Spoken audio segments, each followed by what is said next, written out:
जम्मू कश्मीर में security forces को बड़ी कामयाबी मिली है। हिमाचल सेक्टर में फौज ने 2 दहशतगर्दों को मार गिराया। दोनों दहशतगर्दों की लाशें इस वक्त बरामद कर ली गई हैं। आपको बता दें कि फौज ने दरअंदाजी की कोशिश को नाकाम बना दिया है। कुपवाड़ा के हिमाचल सेक्टर में दरअंदाजी की कोशिश इन दहशतगर्दों के जरिए की जा रही थी, जिसको नाकाम बनाया सिक्योरिटी फोर्सेज ने। लाशें बरामद कर ली गई हैं। इलाके में सिक्योरिटी फोर्सेज का सर्च ऑपरेशन जारी है कि क्या इनका कोई और मुआविन, कोई और मददगार यहां पर छिपा हो सकता है जो इन तक मदद पहुंचाने के लिए यहां पर पहुंचा हो। सरहद पार से दरअंदाजी की कोशिश कर रहे थे। दोनों की कोशिश को नाकाम किया। सिक्योरिटी फोर्सेज यहां पर चौकसी के साथ तैनात है और लगातार नजर बनाए हुए हैं सरहद पर एक एक सरगर्मी पर, और इसी वजह से वक्त रहते ने ढेर किया गया। बड़ी कामयाबी सिक्योरिटी फोर्सेस के लिए है, क्योंकि अगर दरअंदाजी करते हुए ये इस बार आ जाते तो फिर अपने नापाक मंसूबों को वादी के अंदर अंजाम देते, और इनकी तहवील से अब जो चीजें बरामद हुई बहुत जल्द उसका भी खुलासा होगा। आपको बता दें कि दोनों को ढेर किया गया और इनकी लाशें फिलहाल बरामद कर ली गई हैं।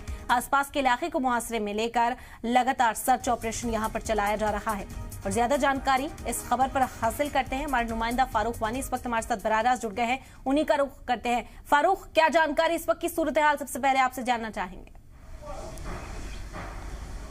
देखिए, तो एक बार फिर आपको बता दें कि जम्मू कश्मीर में सिक्योरिटी फोर्सेस को एक बड़ी कामयाबी मिली है। हिमाचल सेक्टर में फौज ने 2 दहशतगर्दों को मार गिराया है।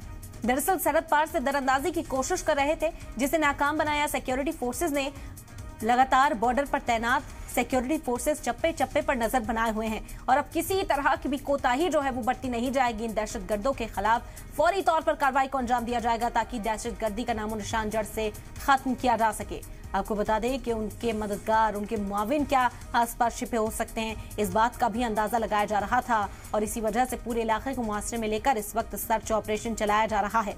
बता दें कि फौज ने दरअंदाजी की इस कोशिश को नाकाम बनाया। सरहद पार से मुसलसल असलाहा लेकर, ड्रग्स लेकर ये जो दरअंदाज हैं ये सरहद के इस पार आते हैं और फिर वादी का माहौल खराब करने का काम करते हैं। कभी ये ड्रग्स नौजवानों तक पहुंचाते हैं, नौजवान नस्ल को अफेक्ट करने की कोशिश करते हैं, उसे एक हथियार के तौर पर वादी में इस्तेमाल किया जाता है। वहीं दूसरी तरफ कुछ हथियार भी इनके पास होते हैं जो अपने नापाक मंसूबों को अंजाम देने के लिए ये सरहद पार से लेकर हिंदुस्तान में दाखिल होते हैं। लेकिन सिक्योरिटी फोर्सेज यहाँ पर एक शील्ड की तरह लगातार तैनात है और दरअंदाजी की तमाम कोशिशों को अब नाकाम किया जा रहा है। तेजी के साथ ऑपरेशन अंजाम दिया जा रहा है, और इसी तरह से अगर खात्मा होता रहा तो बहुत जल्द वादी से पूरी तरह दहशतगर्दी का नामो निशान मिटा दिया जाएगा। ऑपरेशन ऑल आउट लगातार जारी है, और उसी के तहत एक और बड़ी कामयाबी आज सिक्योरिटी फोर्सेस को मिली है। हिमाचल सेक्टर में फौज ने 2 दरअंदाजों को ढेर कर दिया है। 2 दरअंदाजों की जो कोशिश थी कि वो इस पार आ जाएं, सरहद पार कर यहां पर अपने नापाक मंसूबों को अंजाम दे दें, उसे पूरी तरह से नाकाम किया सिक्योरिटी फोर्सेस ने।